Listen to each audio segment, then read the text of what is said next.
Alors bienvenue dans ce nouveau chapitre, on va voir un petit peu plus en profondeur la syntaxe qu'il est possible d'utiliser dans la partie template et on va découvrir comment faire des composants réactifs.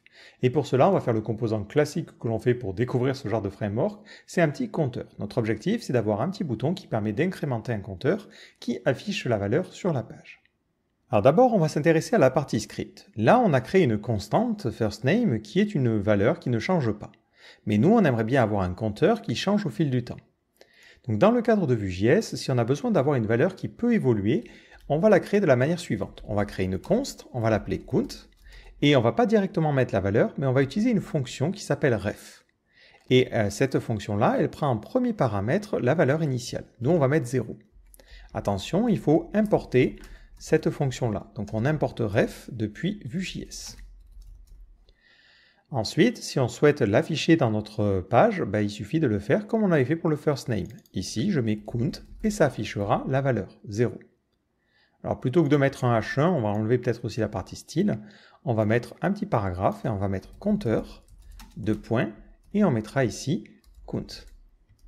Maintenant, on souhaite faire évoluer la valeur de ce compteur-là. Pour cela, on ne va pas directement faire un count égale 3, mais en fait, lorsqu'on crée une référence, ça crée un objet particulier qui a une propriété value. Donc si on souhaite changer la valeur qui est associée à ce niveau-là, on fera count.value et on mettra la nouvelle valeur. Et dans ce cas-là, au niveau de ma page, il affichera la nouvelle valeur.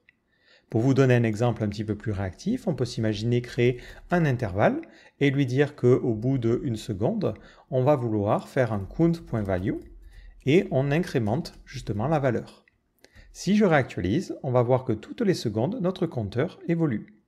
Ce qui est intéressant avec Vue.js, c'est que là, on change la valeur à l'intérieur de cette variable-là, et qu'automatiquement, c'est Vue.js qui détecte qu'on a utilisé count ici, et qui va mettre à jour le template. Alors nous, on n'a pas envie de faire ça, on a plutôt envie d'avoir un petit bouton qui permet d'incrémenter. Donc au niveau de ma partie template, je vais créer un button, et je vais ici mettre incrémenter. À ce niveau-là, je vais créer une fonction qu'on va appeler increment, et ça sera une fonction qui fera un count.value ++. Il nous manque un dernier point, c'est que j'ai envie de dire à ce niveau-là, lorsque tu cliques sur le bouton, il faut que tu appelles cette méthode-là. En JavaScript classique, on aurait tendance à utiliser onClick. Alors ça ne va pas marcher, mais dans le cadre de Vue.js, on a quelque chose de similaire. On a un attribut particulier qui s'appelle vOn, qui va permettre de faire l'équivalent d'un add-event-listener. Et dedans, on a tous les événements que l'on retrouve dans un add-event-listener. Donc je peux lui dire, par exemple, lorsque tu cliques, je veux que tu appelles increment. Donc si maintenant je reviens sur ma page, j'ai mon compteur qui est à 0 initialement, je clique sur incrémenter, et ça va appeler la méthode à ce niveau-là, qui va venir changer la valeur de count, et ça va se mettre à jour au niveau de ma page. Si je veux la même chose pour décrémenter la valeur, je peux ici à ce niveau-là faire une nouvelle constante, décrémente. Je crée ma fonction et je fais un count.value --. Je vais dupliquer ce bouton-là et ici je vais lui demander d'appeler décrémente. Et le nom du bouton, ça sera décrémenter. Donc maintenant j'ai mon bouton qui permet d'incrémenter et de décrémenter. Au passage, il y a un petit raccourci lorsqu'on fait un vOn. Vous pouvez aussi utiliser la syntaxe avec un arrobase. Donc là, ça veut dire lorsque tu cliques. C'est une syntaxe qui est un petit peu plus courte et c'est en général celle-ci que l'on utilisera. Au passage, lorsque vous mettez ici la méthode, vous pouvez recevoir l'événement. C'est exactement le même principe qu'un add-event-listener. Ici, je peux lui dire je vais recevoir l'événement et ça peut être intéressant par exemple pour faire un prevent default. Et si je console log event et que je regarde à quoi ça ressemble au niveau de ma console, lorsque je vais cliquer sur incrémenter, je me retrouve bien avec un pointer event. C'est typiquement l'événement que l'on aurait classiquement si on avait un add-event-listener. Autre petit point, si vos fonctions sont courtes, vous pouvez directement ici lui expliquer ce que vous voulez faire. Vous pouvez lui dire par exemple, j'ai envie que tu incrémentes count. Et si vous faites ça, ça revient au même. Alors petit aparté sur la partie template, on va juste regarder à quoi ressemble count et count.value. Count, ça va être un objet qui va être particulier et qui est propre à Vue.js. Et donc, lorsqu'on souhaite récupérer la valeur, si par exemple je veux le chiffre, je suis obligé d'utiliser le point value. C'est ce point value qui me permet d'accéder à la valeur, mais aussi de la modifier. Par contre, on peut remarquer que dans la partie template, je n'ai pas eu à mettre point value. il faut savoir que dans la partie template, automatiquement, Vue.js va déconstruire l'objet. Donc vous ne devez pas dans la partie template mettre .value systématiquement. Dès que vous avez besoin d'accéder à la valeur qui se trouve dans une ref, vous mettez directement le nom de la ref. C'est tout ce qu'il y a besoin de faire. Donc ne mettez pas des .value dans le template, ça serait contre-productif et ça ne fonctionnerait pas. Alors maintenant, parlons un petit peu plus en profondeur de la partie template. Imaginons-nous qu'on a envie d'afficher un petit message quand l'utilisateur a dépassé 5 clics. Donc on va mettre une div en mettant bravo, vous avez cliqué plus de 6 fois. Ou 5 fois. Et on a envie de conditionner cet affichage. Donc dans ce cas-là, on va pouvoir utiliser un attribut qui provient de Vue.js qui s'appelle vShow. Et à l'intérieur, on va y mettre une expression ou une variable qui est un booléen. Donc moi, je vais directement mettre l'expression ici. Je vais lui dire si count, attention, on n'utilise pas le .value ici, est supérieur ou égal à 5. Donc je clique sur incrémenter et on va voir qu'au bout de la 5e fois, mon message s'affiche. Ce que fait ce vShow, si on regarde la structure HTML, c'est simplement qu'il va mettre un style en displayNone dès lors que l'élément est masqué. Donc ça permet de masquer un élément au niveau visuel tout en le gardant dans la structure. On a un autre attribut qui s'appelle vIf, qui lui va être un petit peu différent dans son fonctionnement. On voit que notre élément est bien visible. Par contre, quand je décrémente, il supprime carrément l'élément du DOM. Donc vShow va permettre d'afficher ou de masquer un élément, vIf va permettre carrément de le supprimer du DOM. Sachant qu'on a l'équivalent en inversé, on va avoir vHide qui permet en fait de faire l'inverse du vShow. Et dans le cadre du vIf, on aura aussi la possibilité de créer un vElse. Donc je peux créer une div qui sera au même niveau, je mets un vElse et on mettra ici, vous avez cliqué moins de 5 fois. Et ça permet de décrire la logique. Si on a cliqué plus de 5 fois, c'est le premier message qui s'affiche, et si on a cliqué moins de 5 fois, c'est le second. Donc c'est comme ça que l'on peut écrire de la logique conditionnelle et choisir d'afficher ou non certains morceaux d'HTML en fonction de la situation. Alors justement, tant qu'on est en train de parler des attributs, qu'est-ce qui se passe si je veux utiliser un attribut dynamique? Par exemple, on peut s'imaginer qu'ici, j'aimerais bien que l'ID de mon paragraphe, ça soit count-le compteur. Comment je peux faire ça? Si vous voulez qu'un attribut soit dynamique, vous pouvez utiliser v-bind, le nom de l'attribut. Et dans ce cas-là, ce que vous allez mettre à l'intérieur, ça va être interprété. Donc typiquement, si je mets count, ça mettra un ID qui est le numéro qui correspond au compteur. Je peux aussi utiliser des backticks et faire un template string pour pouvoir générer un ID à la volée. Par exemple, ici, ça serait p- et ensuite, je récupère la valeur de count. Attention, sans le .value ici. Si je regarde, ça me donne bien p-6. Et si j'incrémente ou que je décrémente, on a ça. Pareil, comme pour le von :click, on a un petit raccourci. Vous pouvez tout simplement ici mettre 2 points. Si vous mettez 2 points devant un attribut, dans ce cas-là, la valeur sera interprétée. Si vous ne mettez pas de points, il prendra directement la chaîne de caractères. Donc là, ça me permet d'avoir un attribut qui contient le numéro du compteur. Ensuite, il y a deux attributs qui fonctionnent de manière un petit peu différente. D'abord, on va parler de l'attribut style. Si vous le souhaitez, vous pouvez faire du style dynamique. Mais par contre, vous pouvez le faire sous forme d'objet. En effet, je vais ici écrire style. Et au lieu de faire style, je vais mettre un 2 points pour lui dire que c'est dynamique. Et on pourrait être tenté ici de dire j'ai envie de changer la couleur en fonction de la situation. On peut le faire comme ça, sous forme de chaîne de caractères, mais on peut aussi utiliser un objet. Donc là, je lui dis j'ai un objet où j'ai la clé color et je veux que ça soit rouge. Et dans ce cas-là, il mettra ce style-là. Ça peut être intéressant parce que cet objet-là, il peut être créé dynamiquement. Par exemple, je peux lui dire ici, la couleur, c'est si count est supérieur à 5, je veux que ça soit rouge, sinon je veux que ça soit vert. Et dans ce cas-là, quand j'incrémente, dès que je dépasse 5, ça change de couleur.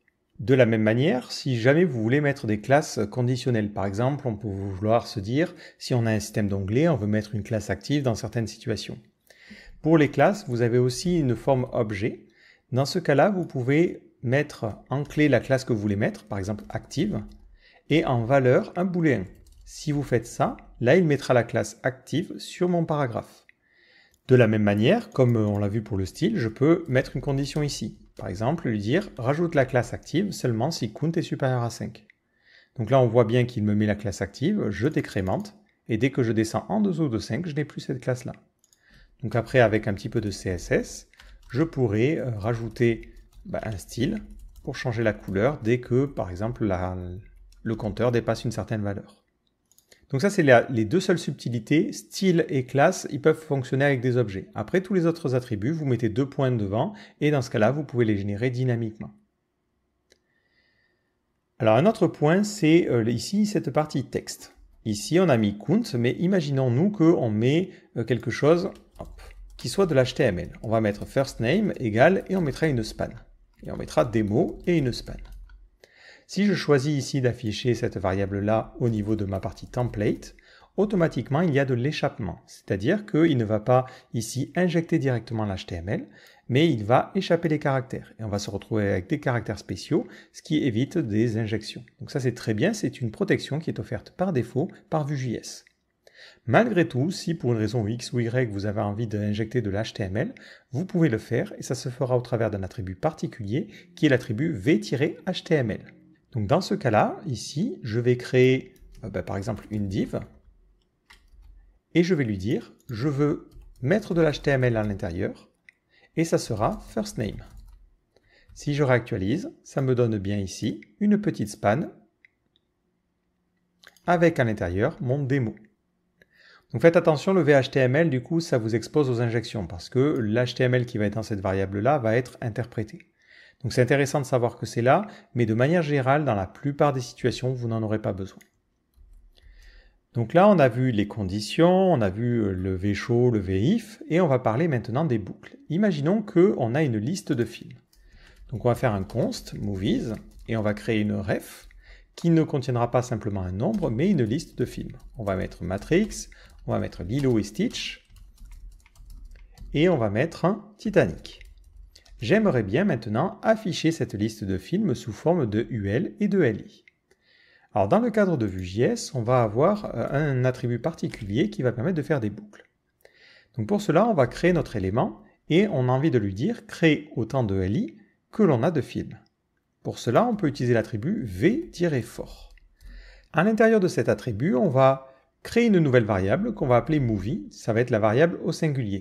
Et on va mettre in, la variable au pluriel. Donc en fait, ça veut dire créer autant de LI que l'on a de films. Et pour chaque film, tu vas recevoir la valeur dans cette variable movie. C'est l'équivalent d'un for each si vous voulez. À l'intérieur, je peux ensuite lui demander d'afficher le film. Si maintenant je reviens sur ma page, on voit bien qu'ici il affiche Matrix, Lilo et Stitch et Titanic. Je vais zoomer un petit peu d'ailleurs. Ce qui va être super intéressant, c'est que ça va être dynamique. Imaginons qu'on veut un petit bouton pour supprimer un film, il nous suffit de créer un petit button et on va mettre ici supprimer. À ce niveau-là, on va lui dire lorsque tu cliques sur ce bouton-là, il faut que tu supprimes le film. Donc je veux que tu appelles une fonction qui s'appellera delete movie et je te passerai en paramètre le film à supprimer. Alors cette fonction n'existe pas, donc je vais aller la créer. On va créer une nouvelle fonction delete movie. C'est une fonction qui prendra le film en paramètre. Et ce que l'on fera, c'est qu'on modifiera la ref en faisant un movies.value égale movies.value.filter et on va garder tous les films qui ont un titre qui est différent du titre qui est passé en paramètre. Si maintenant je clique sur supprimer au niveau de Lilo et Stitch, on voit que ma liste se met à jour dynamiquement. Et là, on commence à entrepercevoir la puissance de Vue.js. Ici, si j'avais à faire ça manuellement, ça serait assez compliqué. Je devrais, quand je supprime un film, le supprimer de mon tableau, mais aussi supprimer l'élément HTML. Quand on va faire l'ajout, pareil, il va falloir créer de la logique. Alors que dans Vue.js, on a juste besoin de lui dire crée autant de LI que j'ai de films, je mets à jour la liste des films et lui se débrouille. Alors prenons un autre exemple, on va créer un bouton qui permet de réorganiser les films. Alors n'hésitez pas à partir de maintenant, si vous vous sentez capable de faire les choses, à mettre en pause. Donc ici, on va mettre réorganiser. Et ça sera un bouton, quand on va cliquer dessus, on va appeler une méthode qui va s'appeler sortMovies. Donc je vous laisse essayer de le faire et ensuite on regarde ça ensemble. Donc là, si j'ai besoin de créer cette fonction-là, on va l'appeler sortMovies. C'est une fonction qui ne prendra aucun paramètre et qui fera un movies.value.sort. C'est une fonction qui prendra A et B et on lui demandera de comparer A et B. Alors je ne sais jamais dans quel ordre sont faits les trucs, donc on mettra -1 dans ce cas-là et 1 sinon. Donc je clique sur réorganiser et il a réorganisé de manière alphabétique inversée. Alors on va faire plutôt -1 et 1. Voilà. Donc je clique sur réorganiser, il a bien mis Lilo et Stitch en premier, puis Matrix, puis Titanic. Alors dans le cadre du V-For, il y a aussi un autre attribut que l'on va rajouter, qui est l'attribut clé. Cet attribut, il va permettre de conserver de manière efficace les éléments. Je m'explique. Je vais réactualiser la page et ici on va sauvegarder ce premier LI. Je vais le sauvegarder comme variable globale dans ma console. Donc si je regarde ce LI, c'est bien le premier. Je clique sur réorganiser et si je regarde le LI, on voit que le LI qui contenait Matrix, il a été remplacé par le Lilo et Stitch. Pourtant, si on y réfléchit, la modification la plus efficace, ça aurait été de déplacer les éléments, pas de changer leur contenu. Pour arriver à faire ce changement-là, Vue.js va avoir besoin d'une clé. Cette clé permet d'identifier chaque élément de notre tableau. Vu qu'ici on a un tableau qui contient simplement les titres des films, on va lui donner un attribut key, qui sera directement le nom du film. Ça permet, lorsque par exemple le tableau change, de savoir s'il peut réutiliser les éléments et à quel endroit il doit les placer. Donc dès que vous allez utiliser un V-For, il vous faudra nécessairement spécifier une clé, et cette clé doit être unique pour chaque élément, c'est très important. Si je réactualise la page, hop, je vais prendre mon matrix ici, je vais le sauvegarder encore une fois dans une variable globale. Donc là on voit bien que c'est mon premier élément. Je clique sur réorganiser, je repasse sur mon LI, et on voit que l'élément a bien été conservé. Il n'a pas ici recréé la structure, il a simplement déplacé les LI pour les mettre à la bonne place. Ça permet d'avoir une modification de la liste qui est beaucoup plus efficace. Enfin, dernier attribut qui est intéressant, c'est l'attribut VModel qui va vous permettre de lier la valeur d'un champ à une variable qui est dynamique. Alors pour cela, imaginons qu'on a envie de pouvoir ajouter un nouveau film.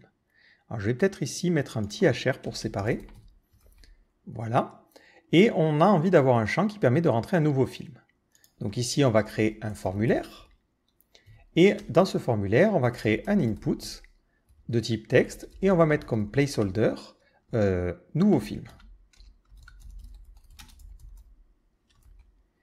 Je vais créer une ref qui va permettre de sauvegarder ce nouveau film. On va l'appeler movie name et ça sera une ref qui par défaut sera une chaîne de caractères vide. Ce que je vais pouvoir faire, c'est lui dire que cette variable-là, elle est automatiquement associée à ce champ-là. Pour cela, on va mettre un attribut v-model et on mettra le nom de notre ref, ici movie name. Pour tester, juste à côté de notre input, on va lui dire affiche-moi movie name. Donc par défaut, ça n'affiche rien. Par contre, et ça c'est magique, dès que je vais taper dans ce champ, on voit que dynamiquement cette variable change. Et ça permet comme ça de lier la valeur. Donc ça fonctionne avec les inputs de type texte, ça fonctionne avec les selects, ça fonctionne aussi avec les checkbox, sauf que la valeur va passer de true à false, et ça fonctionne avec les éléments de formulaire. Donc maintenant, je vais créer un petit bouton, ici, qui va permettre d'ajouter le film. Ici, au niveau de mon formulaire, je vais lui dire, lorsque tu soumets le formulaire, j'ai envie que tu utilises la méthode addMovie. Cette méthode, je vais aller la créer, donc on va créer ici une nouvelle constante, addMovie. Ça sera une fonction. On lui demandera de faire un movies.value. Donc ça c'est la liste de nos films. Et on poussera le nouveau film. Le nouveau film, on le récupère grâce à movieName. Et attention, on veut la valeur ici, donc on fait .value. On veut aussi en profiter pour vider le champ. Vu que le champ est connecté à la valeur de movieName, on peut lui dire que movieName.value va être égal à du vide. Alors on fait un petit essai, je rentre des choses, je clique sur ajouter, et on a vu très brièvement notre élément s'afficher. Pourquoi? Parce que notre formulaire a été soumis. Donc là, il faudrait récupérer l'événement, et à ce niveau-là, faire un event.preventDefault pour empêcher la soumission du formulaire. Je re-rentre un film, je clique sur ajouter, et il s'affiche bien. Et on voit que notre champ est vidé. Je n'ai pas manuellement à faire un reset au niveau du formulaire. Changer la valeur ici, change la valeur au niveau de notre HTML. Les deux sont interconnectés. Petite précision, pour faire un prevent ici, je n'ai même pas besoin de faire ça. Il y a même un raccourci au niveau de Vue.js, quand vous utilisez un événement, vous avez des modificateurs dessus. Si je fais point ici, vous voyez qu'on a des modificateurs, on reconnaît certains noms, et on peut mettre ici prevent. Automatiquement, il fera un prevent default. Donc je peux rajouter un nouveau film, je clique sur ajouter, et je n'ai pas eu, moi, dans mon code ici, à faire un event.preventDefault. Donc c'est ça aussi qui est intéressant avec Vue.js, c'est qu'ils ont essayé au maximum de vous simplifier la vie pour que votre template soit le plus simple possible. Et là, on a fait déjà un bon petit tour de ce qu'il est possible de faire au niveau de Vue.js. Alors si vous avez besoin de vous référer un petit peu aux informations, donc vous avez, comme je l'ai dit, la documentation. Alors, la documentation, c'est une sorte de guide avec différents chapitres. Mais si vous voulez aller plus en profondeur et découvrir les différentes choses, vous avez aussi la partie API. Cette partie API vous montre tout ce qu'il est possible de faire. Et si vous descendez un petit peu, vous allez avoir ici les directives. C'est ce que je vous montre depuis tout à l'heure. On a le VHTML, le VShow, et vous pouvez cliquer sur une de ces directives pour voir à quoi elle correspond et ce qu'elle fait. Mais comme vous le voyez, en termes de directives, on a vu déjà beaucoup de choses. Je veux juste vous montrer un dernier petit détail et ensuite on fera un petit TP, histoire de vous laisser pratiquer. Alors, on va effacer tout ce que j'ai fait jusqu'à maintenant, à la fois dans la partie template et aussi dans la partie script. Je vais juste peut-être garder la partie ref. Voilà. Donc là, je vais créer un UL et on va créer un LI et on aimerait bien afficher des informations d'une personne. Donc dans ma ref, je vais créer une variable personne et je vais y sauvegarder un objet. Dans cet objet, je vais mettre différentes propriétés. On va mettre le nom de la personne, John, et on va mettre son nom, last name, Doe, et on va aussi mettre son âge. Donc là, on va dire qu'il a 20 ans.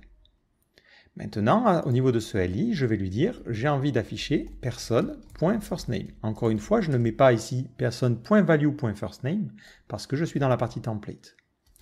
On va faire la même chose pour le last name et on va faire la même chose pour l'âge. Maintenant, imaginons-nous qu'on a envie de changer l'âge de cette personne-là. Le premier réflexe serait de se dire, si je dois modifier cette variable-là, par exemple quand je clique sur un bouton, donc on va créer un bouton, on va mettre changer âge, et on va lui dire lorsque tu cliques sur ce bouton, je veux que tu prevent, et on va l'appeler random âge. On va aller créer cette fonction-là, et on va lui demander de générer un âge aléatoirement. Donc par rapport à ce que j'ai dit jusqu'à maintenant, le premier réflexe serait de se dire, on va prendre notre personne.value, et on va créer un tout nouvel objet qui était basé sur l'ancienne valeur, personne.value, et on va changer l'âge pour faire un mat.rand de mat.random, et on va générer un nombre aléatoire entre 0 et 100. Si je fais ça, et que je ne fais pas d'erreur à ce niveau-là, j'ai bien mon bouton qui s'affiche, et quand je clique sur changer âge, son âge change. La petite particularité, c'est que quand on travaille avec des objets au niveau des refs, on a aussi la possibilité de muter directement les propriétés de l'objet. C'est-à-dire qu'ici, je ne suis pas obligé de faire tout ça, je peux directement lui dire « Prends le personne.value.âge » et assigne la nouvelle valeur. Et dans ce cas-là, ça fonctionne quand même. Donc c'est une petite particularité, lorsqu'on a une ref d'un objet, tout l'objet devient dynamique, et lorsqu'on modifie une de ces propriétés-là, automatiquement le template va se mettre à jour. Donc on verra dans un futur chapitre pourquoi et comment ça fonctionne, mais pour l'instant sachez juste ça. Si vous avez un objet dans les refs, vous pouvez modifier n'importe quelle propriété de l'objet et ça sera automatiquement suivi par Vue.js. Donc voilà pour ce petit tour de ce que j'avais à vous montrer dans ce chapitre-là. Ce qu'on doit retenir, c'est lorsqu'on souhaite créer une variable qui va évoluer au fil du temps, on a cette méthode ref. Et ensuite, on va pouvoir utiliser les directives au niveau de notre template pour faire en sorte que notre template évolue au fil du temps.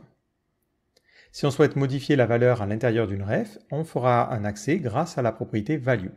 Et dans le cadre des objets, tout l'objet est dynamique. Si on modifie n'importe quelle propriété de l'objet, automatiquement il se met à jour.